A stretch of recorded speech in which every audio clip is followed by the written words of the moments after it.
अभ्यास 26 गति 80 शब्द प्रति मिनट। मानक आशुलिपि तीव्र गति अभ्यास। Dictation start. अध्यक्ष महोदय, हमारे दल ने असम राज्य की समस्या को जिस रूप में समझा है उसको हमारे दल के नेता ने इस सदन में अपने भाषण में स्पष्ट रूप से यह कह दिया है। मैं फिर से इसी बात को दोहराना नहीं चाहता हूं।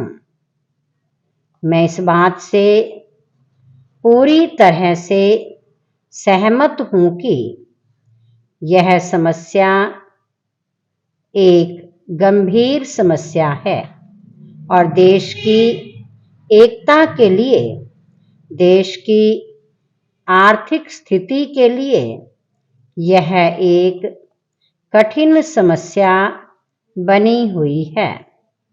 कुछ दल इस समस्या को और भी बढ़ाना चाहते हैं, इसमें कोई शक नहीं है, लेकिन हमारा दल और हम लोग इस बात के खिलाफ हैं।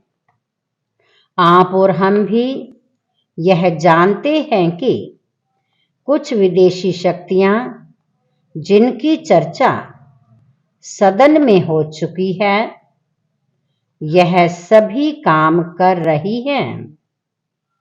यह समस्या न केवल असम राज्य में है, बल्कि धीरे धीरे यह देश के अन्य कई राज्यों में भी पैदा हो रही है।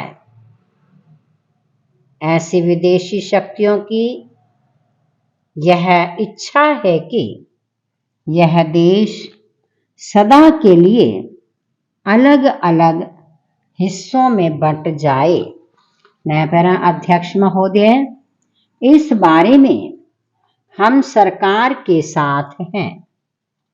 हम अपने देश की एकता को किसी भी कीमत पर भंग नहीं होने देंगे।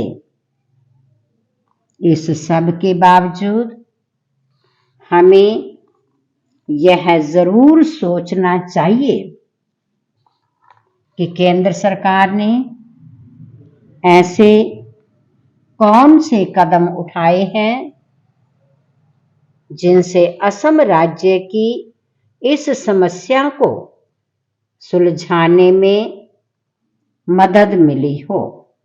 इस सदन के मेरे एक माननीय सदस्य कह रहे थे कि असम की आर्थिक स्थिति का लाभ उठाकर ये सभी शक्तियां वहां पर अपना काम कर रही हैं।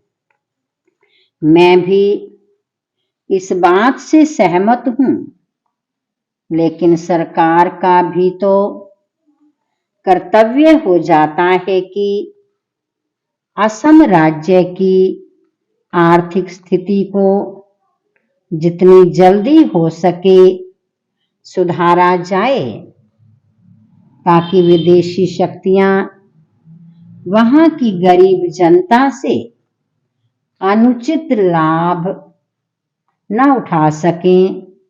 मुझे याद है, असम राज्य के मुख्यमंत्री जी ने बताया था कि असम राज्य के जो उन्नति के साधन हैं वे बड़े पैमाने पर बाहर चले जाते हैं, और इस ओर उन्होंने सरकार का ध्यान भी आकर्षित किया था।